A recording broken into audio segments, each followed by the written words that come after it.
بسم الله الرحمن الرحیم. السلام علیکم مای ډیر سټوډنټس.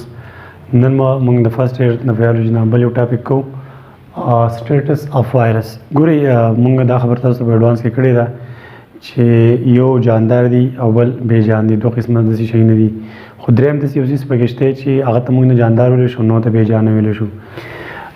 سټیټس اف وایرس مطلب دا دی چې د کم 5 کینګډم کلاسیفیکیشن د ټیکسانومي چې موږ ته وایو چې په دې کې د وایرس حیثیت څه دی. نو هغه ته زه په دغه کې د وایرس سره حیثیت نشته.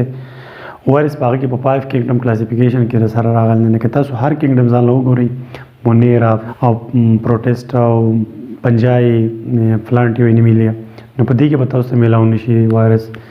نو دا ځان له د جاندارو او د بیجانو په منځ کې په بارډر لاین باندې پروت دی. نو دا که وغواړي جاندار کیدی شي او بیجان دې جوړېدی شي. نو د دې د جاندار خصوصیت وګورئ، لیوینګ کریکټرز دی. وایرس موږ جاندار ویلی شو. د هغې اولنۍ وجه ده پوزیس ډي ان اے اور آر ان اے.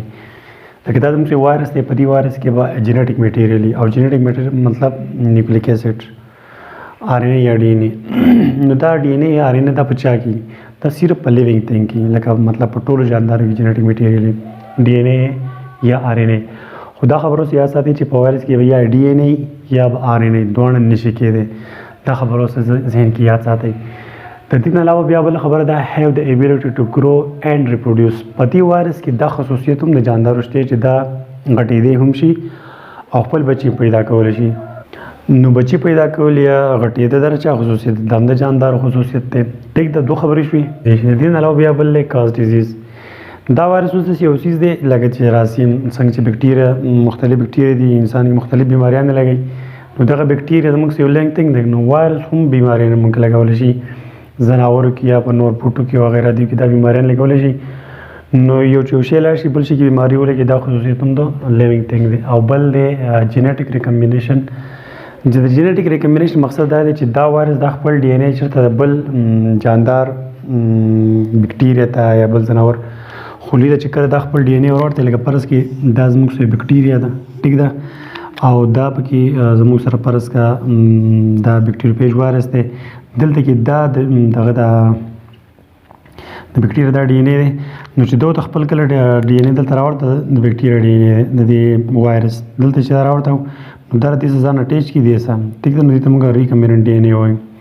نو د وایرس د ډي ان اے او د بکټیریا ډي ان اے مطلب کمباین شو، نو دې ریکمبیننٹ کیدی شي، دا کولی شي ریکمبیننٹ ډي ان اے دا جوړولی شي. او میوټیشن هم دې کې راځي. ګورئ دلته کې چې کم زموږ سره دا نیوکلیک ایسډ دی یا دا کم څه شی دی، دې کې میوټیشن راتلی شي، سډن एकदम چینج په دې کې راتلی شي. د میوټیشن په وجه باندې یاد ساتئ وایرس بیا زیات خطرناک کېږي. لکه فرض که دا یو شان وایرس د خلاف چېرته څه ویکسین میکسین نو په کار کې، نو که دې کې میوټیشن راغی چینج په کې راغی که نه، نو هغه ویکسین بیا به د کار نه کوي. نو میوټیشن پیدا کېدل هم دا د جاندارو کار دی، एकदम سډن چینج په لیوینګ تھنګ کې چې راشي. او جینیټک ریکمبینیشن هم په جاندارو کې کېږي. نو دا څو خصوصیت وایرس د جاندارو شو. لکه موږ وایرس که په جاندارو کې ګڼو نو دا وجې دي.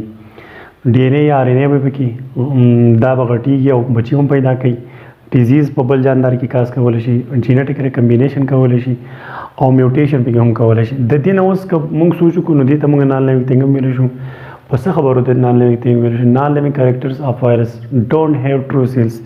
په وایرس کې د سره سیل شته نه، چې سیل پکې نشته. نو چې سیل په چا کې نه، نو هغه کس ته موږ بیا جاندار نشو ویلی. نو په وایرس کې خوليه نشته، کم از کم ډونټ ریسپایر، دوی اکسیجن مکسیجن نه استعمالوي، سا ریسپایریشن عمل دی نشي کولی. ریسپایریشن دې ته موږ وایو چې کله دوی خوراک وکړي او د هغه نه انرژي راوباسي، دغې ته موږ ریسپایریشن وایو.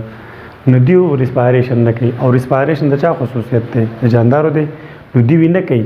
نو چې څوک ریسپایریشن نه کوي نو هغه ته موږ څه وایو؟ هغه ته موږ نان لیوینګ تھنګ وایو، مطلب بې جان څیز. او بیا کین بی کرسټلایزډ، دا خصوصیت بل دی. ګورئ جاندار څیز چېرته هم لکه کرسټل د هغه نه جوړېږي. کرسټل موږ قلم ته وایو. لکه قلم ته وایو زموږ چې کومه چینی موږ چې کوم چي کې استعمالوو، دغه چې کوم دا چینی یوه دانه، دغه یوه دانې ته موږ کرسټل وایو. دې ته وګورئ لکه فرض کړه زموږ چینی یوه دانه ده داسې. نو دا وایرس ځان کرسټل شکل هم جوړولی شي. کرسټل یا ساده پښتو کې وایو چې ځان پاوډر ټایپ شی جوړولی شي.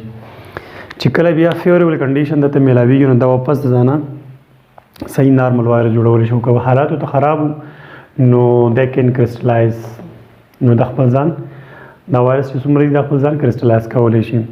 نو دا څو خبرې شوې د وایرس مبارکي. او دا بل خبر یاد ساتئ چې وایرس به کله لیوینګ تیږي چې کله در جاندار په جسم کې دنده و چې دا د بل جاندار یا د بل هوست په جسم کې دنده و نو دې ته به موږ وایو بیا وایرس ته بیا موږ جاندار وایو. لکه فرض کړه زموږ جاندار خولې ده او دا وایرس پکې دلته دنده راغلی دی نو بس دا زموږ سره جاندار دی. خو که وایرس د جاندار شي نه بار پروت لکه سپوز دا مارکر فرض کړه دا وایرس شو په دې ټیم کې زما سره نو دیس از لیوینګ تھنګ. خو که فرض کړه دا مادرې کو هلته سایډ ته پروت دی په ټیبل باندې نو دا بیا نان لیوینګ تھنګ دی. نو زه امید کوم چې تاسو به د وایرس په سټیټس باندې پوه شوي وي چې د وایرس سټیټس په جاندار کلاسیفیکیشن کې څه دی. هغه موږ ووایو چې دا جاندار دی نه بې جاندار جاندار په منځ کې بارډر باندې پروت دی. که وغواړي جاندار هم د ځانه جوړولی شي او که وغواړي بېجان هم د ځانه جوړولی شي. نه پرمننټو ته جاندار ویلی شي او نه پرمننټو ته بېجانه ویلی شي. اوس په دې لیکچرز کې به مونږ کلاسیفیکیشن آف وایرس هم کوو چې وایرس مونږ کلاسیفیکیشن کوو جماعت باندې کوو. خو د وایرس په یو لحاظ سره مونږ کلاسیفیکیشن نه بلکې په درې لحاظ مونږ کلاسیفیکیشن کوو جماعت باندې کوو. یو کلاسیفیکیشن مونږ کوو د سټرکچر په لحاظ سره لکه دا وایرس جوړ څنګه دی شکل یې څنګه دی په دې لحاظ سره. بل مونږ د دې کلاسیفیکیشن کوو د هاست په لحاظ سره. هاست مونږ کوربه ته وایو مطلب دا به چا ته چې په هغه باندې اټیک کوي کوم لیوینګ ارګانیزم ته باندې ننوځي دا. او بل به زموږ سره آن د بیسز اف نیوکلیک ایسډ چې په دې کې نیوکلیک ایسډ کوم قسم دی اسان ټاپک دی دومره پکې ګران څه نشته. نو آن د بیسز اف سټرکچر زموږ سره د وایرس دا درې قسمونه دي. یو زموږ سره راوند کېدی شي سپیریکل یا راوند یو شی ده ټیک ده. وایرس زموږ سره ګول کېدی شي ګول دا داسې ګول کېدی شي. نو د ګول وایرس خو ډېر زیات قسمونه دي خو دا فولي وایرس چې کوم دی فولي وایرس دا زموږ سره د شکل ګول سپیریکل دی. په دې پسې بیا بل شکل دی ټیټپول شیپډ.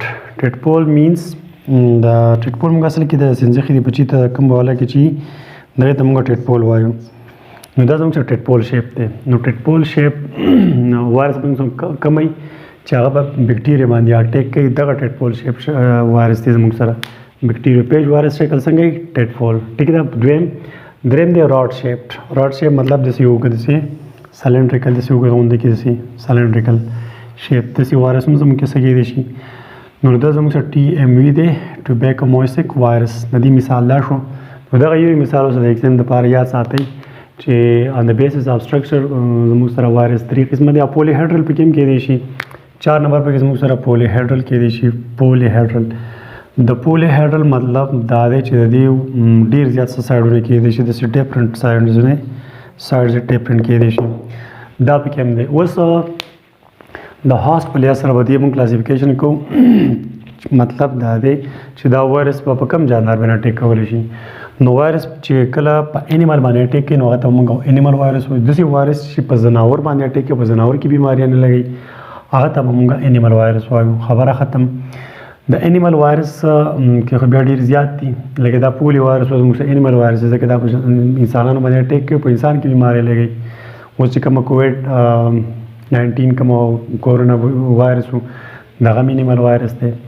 داسې دې نه علاوه پکې بیا زموږ سره وایرس داسې شته دی چې په پلانټ باندې اټیک کوي پلانټو کې بیمارۍ نه لګوي نو هغه ته موږ پلانټ وایرسز وایو. لکه دا ټي ایم وي نه دی ټوبیکوموسیک وایرس دا داسې وایرس دی ټي ایم وي چې دا به په بوټو کې بیماریاں نه لګوي. او بیکټیریا پیج وایرس داسې دی چې هغه په بیکټیریا باندې اټیک کوي په بیکټیریا باندې ټیک ده. نو بیکټیریا پیج وایرس صرف په بیکټیریا باندې اټیک کولی شي. نو وایرس زموږ سره د میزبان په لحاظ سره میزبان موږ کوربه ته وایو. نو درې قسمه دي. انیمل وایرس په ځناورو باندې اټیک چې کومه کوي بیماریاں نه پکې لګي هغه ته موږ انیمل وایرس وایو. پلانټ وایرس هغه وایرس چې په بوټو باندې اټیک کوي بوټو کې بیماریاں نه لګي. او بل بیکټیریا پیج وایرس چې په بیکټیریا باندې اټیک کوي بیکټیریا بربادوي. بل دی آن د بیسس آف نیوکلیک ایسډ. دریم قسم کلاسیفیکیشن زموږ سره د نیوکلیک ایسډ په لحاظ سره. نیوکلیک ایسډ تاسو پېژنئ آر ان اے ډي ان اے. نو دا تاسو ته ما ویل دي چې په وایرس کې به یا آر ان اے یا به پکې آر ان اے او یا به پکې ډي ان اے بس دواړه نشي کېدی. په یو وایرس کې دواړه نشي کېدی. نو دا دوه قسمه دي آر ان اے والا وایرس او یا ډي ان اے والا وایرس. نو دا شو زموږ سره آسان کلاسیفیکیشن د وایرس. نو زه امید کوم چې تاسو په دې شارټ دوه ټاپک وشو دواړه ډېر شارټ دي او ماشاءالله آسان هم دي. دومره به ګران څه نه وي. نو انشاءالله بیا ملاقات کیږي. تھینک یو. الله حافظ.